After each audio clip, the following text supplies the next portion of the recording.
নমস্কার বন্ধুরা, ভালো থাকার গপ্পের আসর নিয়ে আমি মামুনি আবারও চলে এসেছি।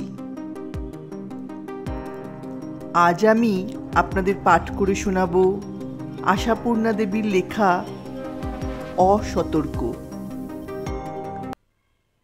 যাত্রার আয়োজন চলেছে, তোড়জোড় করে নয়, ঢিমে তালে। প্রয়োজনটা প্রবল, ইচ্ছেটা দুর্বল। কিন্তু প্রয়োজন নিয়েই জগৎ, ইচ্ছেকে নিয়ে কে কোথায় ঘরকন্যা করেছে। শেষ রাতে ট্রেন। শেষবারের মতো রাত্রের খাওয়াটা একসঙ্গে খেতে বসে সরোজকান্তি আফসোসের ভঙ্গিতে বলে ওঠে, বেশ থাকা গিয়েছিল একটা মাস। সত্যি নীরু, তোমার কাছে এসে যে এতটা অভ্যর্থনা আর সমাদর পাবো মোটেই ভেবে আসিনি। আসার আগে বড় একটু ভয়ই করছিল। জলের গ্লাসটা মুখে তুলেছিল বলেই বোধহয় বন্ধুর কথাটা শেষ পর্যন্ত শেষ করতে দিল নিরুপম। শেষ হতেই চাপা হাসির গাম্ভীর্যে প্রশ্ন করল, ভয়টা কিসের, পাছে বাড়িতে ঢুকতে না দিই? অতটা না হোক, সরোজকান্তি হাসতে থাকে, পাছে বিব্রত ভাবটা প্রকাশ করে বসো। নিরুপম মুচকে হেসে বলে, ভাগ্যিস ভাগ্যিস মনের ভাব অপ্রকাশ রাখবার আটটা আয়ত্ত আছে। যদিও আসন্ন বিচ্ছেদের আশঙ্কায় তিন ব্যক্তি ভিতরে ভিতরে ম্রিয়মান, তবু আজকের এই সামান্য ক্ষণটুকুই বা সেই বিষাদের বাষ্পে স্যাঁতস্যাঁতে করে ফেলবে কেন? সুদীর্ঘ 30টি দিন যেমন কেটেছে আলো ঝলমল শরৎ সকালের মতো, তেমনই কাটুক শেষের দিনটি। অক্ষয় হয়ে থাকুক এই আনন্দের স্মৃতি তিনজনের জীবনেই। প্রবাসী বন্ধু নিরুপম আর অতিথি দম্পতি শুভ্রা সরোজ। আনন্দ সৃষ্টি করতে পারাও একটা ক্ষমতা বই কি, সে ক্ষমতা সকলের থাকে না। শুভ্রা খিলখিল করে হেসে উঠে বলে, মনের ভাব অপ্রকাশ, মিথ্যে অহংকার করতে হবে না মশাই। যথার্থই মনের ভাব মুখে চোখে উপচে উঠেছিল, বুঝলেন? নিরুপম মৃদু হেসে বলে, সেটা অভিনয়, অতিথি দর্শনে আনন্দের ভান সজ্জনের রীতি। হয়েছে হয়েছে, আর রীতিনীতি মহিমা আওড়াতে হবে না। কোনটা অভিনয় আর কোনটা অভিনয় নয় সেটা বুঝে ফেলার ক্ষমতা মেয়েদের স্বভাবসিদ্ধ। হে হে, হতভাগা নির্বোধ পুরুষ জাতির যে সেই ক্ষমতা একেবারেই নেই তাও নয়। সরোজকান্তি হেসে উঠে বলে, কিন্তু আজকে বোধহয় জবনিকাটা একটু তাড়াতাড়ি টানা উচিত, রাত 2টোয় উঠতে হবে। নিরুপম একটু অগ্রাহ্যের সুরে বলে, হ্যাঁ, রাত 2টোয় উঠতে হবে না আরো কিছু। 3:30 ট্রেন, 3টে উঠলেই যথেষ্ট। গাড়ি বলা আছে, কতক্ষণ লাগবে পৌঁছতে? আর তোমার বান্ধবী যে বলে রেখেছেন, চা না খেয়ে পাদমেকং ন গচ্ছামি। শুভ্রা বলে, তা তো নয়, ট্রেন ছাড়বার আগে 1 পেয়ালা চা চাই আমার, তা সে যে টাইমেই হোক। তবু তো শুধু চায়ের আবদারি করেছি, বৃন্দাবনং পরিত্যাজ্য বলিনি। খাবার টেবিল ছেড়ে একতলার খোলা বারান্দায় এসে বসে ওরা। উঠেছে ঝোড়ো হাওয়া, বাইরের গাছপালাগুলো অন্ধকার হাওয়ার মুখে দাঁড়িয়ে আত্মরক্ষার সংগ্রাম চালাচ্ছে। বাতাসের আস্ফালন শব্দের সঙ্গে গাছেদের আর্তনাদ মিশে গেছে। থেকে থেকেই আছড়ে এসে পড়ছে সে শব্দ। উঠি উঠি করেও ওদের একান্ত প্রিয় এই মনোরম জায়গাটুকুর আকর্ষণ ত্যাগ করতে পারছে না। 3 বন্ধুর অনেক সুখের স্মৃতি বিজড়িত আছে এখানে। চেয়ারটাকে বাতাসের উল্টো মুখে ঘুরিয়ে নিয়ে সরোজ বলে, বলনি ওইটুকুই আমার কপালের জোর, কিন্তু এও বলে রাখি, যাওয়া না যাওয়া আমাদের হাত। যথা সময় ঘুম ভাঙা সম্বন্ধে আমার ওপর কোনো ভরসা রেখো না। একবার ঘুমিয়ে পড়লে আর আমাকে ঠেঙিয়ে তোলা ছাড়া। থামিয়ে দিয়ে নিরুপম বলে, ঠিক আছে বন্ধু, ঠিক আছে, নিশ্চিন্তে নিদ্রা যাওগে। আমার সেই বিখ্যাত টাইমপিসটিকে অ্যালার্ম দিয়ে রেখে এসেছি তোমার ঘরে। সে একবার ডাকতে শুরু করলে কুম্ভকর্ণেরও নিদ্রাভঙ্গ হতে বাধ্য। বলিনি বুঝি কোনোদিন ওর গল্পটা? এখানে আসছি, দাদা ওটাকে প্রেজেন্ট করে বললেন, বিদেশে যাচ্ছিস, একা থাকবি, নতুন চাকরি, ঠিক সময় উঠতে পারবি কি না এটা নেই, রোজ রাত্রে অ্যালার্ম দিয়ে রাখবি। প্রথম এসে দুদিন কিছুই করিনি, কাজে জয়েন করবার আগের দিন রাত্রে রেখেছি অ্যালার্ম দিয়ে, সময় হাতে রেখে ভোর 5টাতেই দিয়েছি। আরে ভাই, যথা সময় নিজস্ব কালোয়াতি গলায় ডাকতে শুরু করলেন উনি। ডিসেম্বরের 5টা, সে একরকম রাতি, রীতিমতো অন্ধকার। হঠাৎ সেই অন্ধকারের বুক চিরে ঘড়ির শব্দ ছাপিয়ে আরও একটা বিকট শব্দ, ঠিক যেন একটা বন্য জন্তুর আর্তনাদ, আর সঙ্গে সঙ্গে অনুভব করলাম একটা বন্য জন্তুরই নিবিড় আলিঙ্গন। কি কষ্টে যে ছাড়িয়ে নিয়েছিলাম ঈশ্বর জানেন। আলো জেলে দেখি, নেকড়ে নয়, ভাল্লুকও নয়, শ্রীমান বুধন। নাকি সাইরেনের শব্দ শুনে বোমার আতঙ্কে ছুটে এসেছে আমাকে বুক দিয়ে রক্ষা করতে। হেসে উঠল তিনজনেই, কেবল সরোজ সঙ্গে সঙ্গে গম্ভীর হয়ে বলল, আমরা হাসছি বটে, কিন্তু ভাবো কতখানি আন্তরিকতা, কতখানি বিশ্বস্ততা, কি সহজভাবে মিশে থাকে ওদের মধ্যে। তখন তো মাত্র তোমার দিন তিনেকের পুরনো চাকর।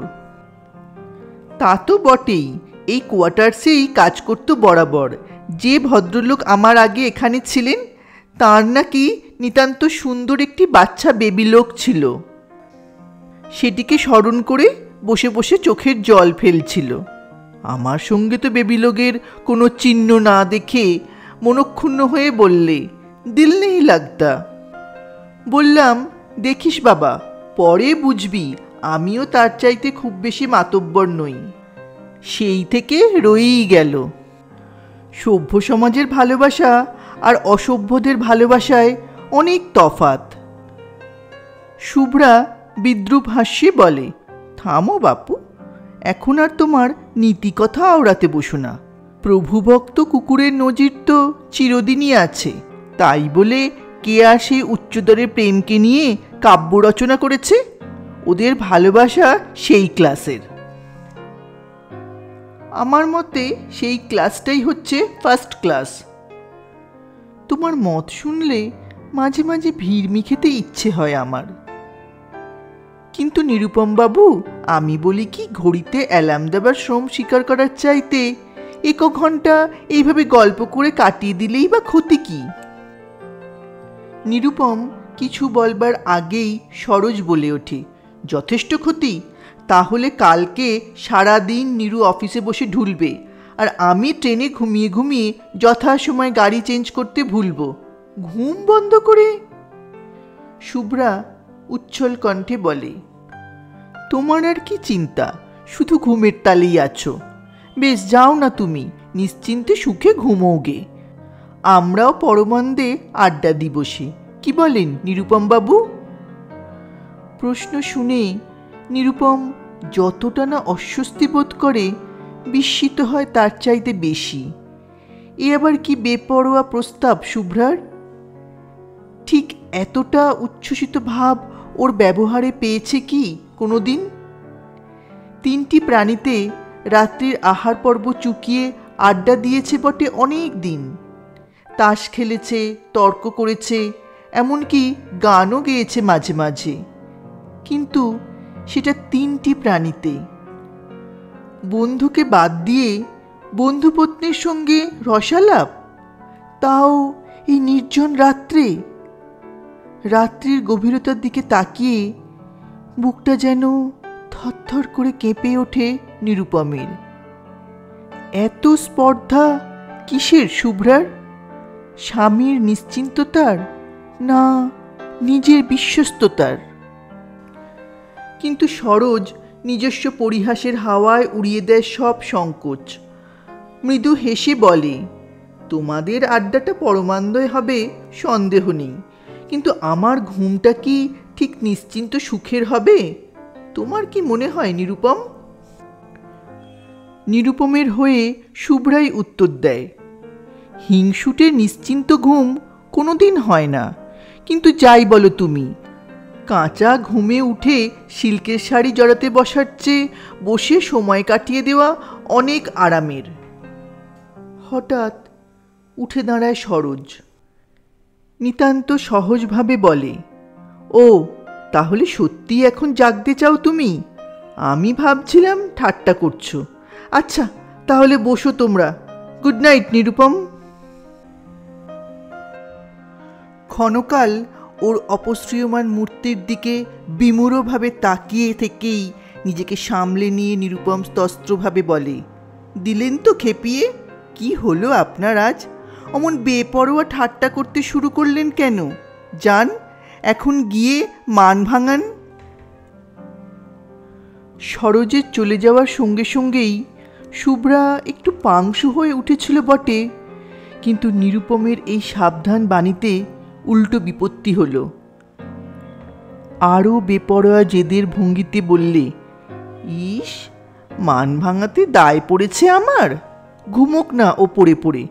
আমাদের কালকের সেই কমিউনিজমের মূল তত্ত্ব সম্বন্ধে মুলতুবি তর্কটা শেষ করা যাক আজ। নিরুপম নিঃশব্দে চোখ তুলে ওর বিদ্যুৎ আলোকে উদ্ভাসিত মুখের দিকে তাকিয়ে দেখলে কমিউনিজমের মূলতত্ত্ব বুঝতে উদ্গ্রীব মুখ সে নয়। কেমন একটা উদ্ভ্রান্ত অস্থির ভাব, কোথায় যেন রয়েছে হঠাৎ জ্বলে ওঠা আগুনের আশঙ্কা। এই দীর্ঘ সাহচর্যের মাঝখানে বহু চকিত মুহূর্তে এ মুখে এমনই একটা অপরিচিত দীপ্তি ঝলসে উঠতে দেখেছে সে, কিন্তু আজকের মতো এত প্রখর, এত স্পষ্ট কি? এর দায়িত্ব নেওয়া কি সহজ? বিপদের মুখে দাঁড়িয়ে প্রত্যক্ষ বস্তুকে চোখ বুজে উড়িয়ে দেবার চেষ্টা করা ছাড়া আর কি করতে পারা যায়? তাই নিরুপম জোর করে হেসে বললে, হে হে, শেষ বেলাটুকু আর তর্কের কচকচিতে নিরস করে তুলে লাভ কি? আর বলেই বুঝতে পারে অসাবধানে কি সর্বনাশের কথা বলে বসেছে সে।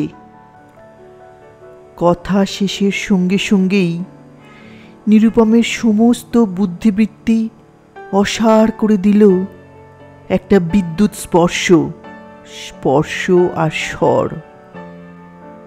যে বিদ্যুৎ ঝিলিক মারছিল শুভ্রার সুরমা টানা চোখের তারায়, সেটা কি নেমে এসেছে ওর আঙুলের কটি ডগায়? তা নয় তো শুভ্রার হাতখানা যদি এসে পড়েই থাকে নিরুপমের হাতের উপর, এমন আত্মবিস্মৃত হচ্ছে কেন সে? ও কি বুঝতে চেষ্টা করছে এ স্পর্শ কার, এ স্বর শুভ্রার কিনা? ও কি বুঝতে পারছে না একবার উচ্চারিত কথা সহস্রবার উচ্চারিত হচ্ছে কেন? অবিরত কে বলে চলেছে নিরুপমের কানের কাছে, সময়কে সরস করে তোলার ক্ষমতা তোমার আছে? সময়কে, সময়কে। বাতাসে উঠছে শুভ্রার হাতের শিল্পচাতুর্যে সমৃদ্ধ টেবিল ক্লথের কোণ, উঠছে পিছনের ঘরের দরজা জানলার পর্দাগুলো, উঠছে শুভ্রার দুই রগের পাশের ঝুড়ো চুলের গোছা, কাঁপছে নিরুপমের আঙুলের ডগা, আশঙ্কিত হৃৎপিণ্ড, কাঁপছে শুভ্রার পাতলা ঠোঁট, ঘন আঁখি পল্লব, শুধু নীরব প্রহরীর মহিমায় নিষ্কম্প শিখায় জ্বলছে ৭৫ পাওয়ারের ইলেকট্রিক বাল্ব। কিন্তু নিষ্কম্প দৃষ্টিতে পাহারা দিচ্ছে কি শুধু ওই বাল্বটাই, আর কোনো দৃষ্টি নয়। দূরে শহরের বিখ্যাত ঘড়িঘরে একটা একটা করে বাজল ১২টার ঘণ্টা। হাত সরিয়ে নিয়ে নিরুপম স্নিগ্ধ স্বরে বললে, শুতে যাও শুভ্রা, সরোজ বেচারাকে মিথ্যে উৎকণ্ঠিত করে লাভ কি? উৎকণ্ঠিত হবার জন্যে জেগে বসে থাকবার ক্ষমতা থাকলে তো, শুভ্রা তাচ্ছিল্যের ভঙ্গিতে বলে, বিছানায় পড়তে না পড়তে অজ্ঞান হয়ে ঘুমোয়। নিরুপম মৃদু হেসে বলে, আজ ঘুমাইনি, যাও। যদি না যাই? নিতান্তই যদি না যাও, বসেই কাটাতে হবে রাত, উপায় কি? ক্রমশ নিজেকে ফিরে পাচ্ছে নিরুপম। শুধু এইটুকু, শুধু উপায়হীনতা, আর কিছু নয়। সর্বনাশের ছায়া শুভ্রার সুরমাটানা কালো চোখে, সর্বনাশের ইশারা ওর চাপা উত্তেজিত কণ্ঠস্বরে। কিন্তু নিরুপম আর ভয় পাচ্ছে না ওতে। আরও সহজ পরিহাসের সুর নকল করে বলে, আর যাহা আছে তাহা প্রকাশের নয়, বহে যাহা মর্ম মাঝে। কিন্তু দুপুর রাতে এখন রবীন্দ্রকাব্য আওড়াতে বসলে কাব্যবোধহীন ভূদন হতভাগাটার অবস্থা সঙ্গীন হয়ে উঠবে। ঘুম বলে মরে যায় হতভাগা, ঘুমোতে পারছে না। সচকিত হয়ে ওঠে শুভ্রা, স্থান কাল পাত্রের জ্ঞান ফিরে পায় বুঝিবা। বিস্ময় উদ্বিগ্ন প্রশ্ন করে, বুধন কেন? তার আবার ঘুমোতে কি হলো? কোথায় আছে সে? চোখের ইশারায় সামনের অন্ধকার মাঠের এক জায়গার দিকে শুভ্রাকে অবহিত করে দিয়ে নিরুপম বলে, ওই নিচে গাছতলায় বসে আছে চাদর মুড়ি দিয়ে। আরও উদ্বিগ্ন শোনায় শুভ্রার কণ্ঠস্বর, কেন? রাত দুপুরে ঝড়ের মুখে ওরকম মাঠের মাঝখানে বসে আছে কেন? খুব সম্ভব আমাদের পাহারা দিতে ওই জায়গাটাই ও দৃষ্টিক্ষেপণের পক্ষে সুবিধা বলে মনে করেছে। জানতে তুমি? আন্দাজ করেছিলাম, দেখতে পেলাম। ভয়ঙ্কর ভীতু লোকটা ঘড়ির অ্যালার্মকে বোমার সাইরেন বলে ভুল করে বুক দিয়ে রক্ষা করতে ছুটে আসে। অপমানের কালো মুখে ঠিকরে উঠে দাঁড়ায় শুভ্রা। চলে যেতে যেতে বলে, ও সেই রক্ষা কবচের ভরসাতেই বুঝি এতক্ষণ তুমি এত নিশ্চিন্তে ছিলে? চলে যাওয়ার অধৈর্য ব্যস্ততায় বেতের চেয়ারটা গেল উল্টে পড়ে। মিনিটখানেক স্তব্ধ হয়ে বসে থেকে আস্তে আস্তে চেয়ারটা তুলে সোজা করে দিয়ে পিছনের পর্দা ঠেলে নিজের ঘরে ঢুকে যায় নিরুপম। কে জানি শুয়ে পড়ল না বসেই থাকলো। ঘর অন্ধকার, বোঝার উপায় নেই। কিন্তু যত রকমের নাটকীয় ঘটনার একত্র সমাবেশ কি এই রাতটুকুর জন্যই তোলা ছিল? আবার যে শুভ্রা এরকম উন্মত্ত অধীরতায় নিরুপমের ঘরে এসে আছড়ে পড়বে তা কে ভেবেছিল? রক্ষে এই এসেই আলোটা জ্বেলে দিয়েছে। নিরুপম, জব্দ করে দাও ওকে, চিরদিনের মতো মাথা হেঁট করে দাও ওর। পালিয়ে চলো আমাকে নিয়ে, একলা ফিরে যাকো। বিছানার এক অংশে বসেছে শুভ্রা, জানালার গড়ার ধরে দাঁড়িয়ে নিরুপম। কি পাগলামি করছো শুভ্রা? হলো কি? ঘরে খিল আটকে রেখেছে ও, নিশ্চয়ই জানি জেগে আছে, তবু খুলল না। বারবার ধাক্কা দিলাম, তবু থাকলো চুপ করে। কিন্তু জেগে আছে কে বললে তোমায়? তুমিই তো বলো ওর অজ্ঞান ঘুম। চলো দেখি।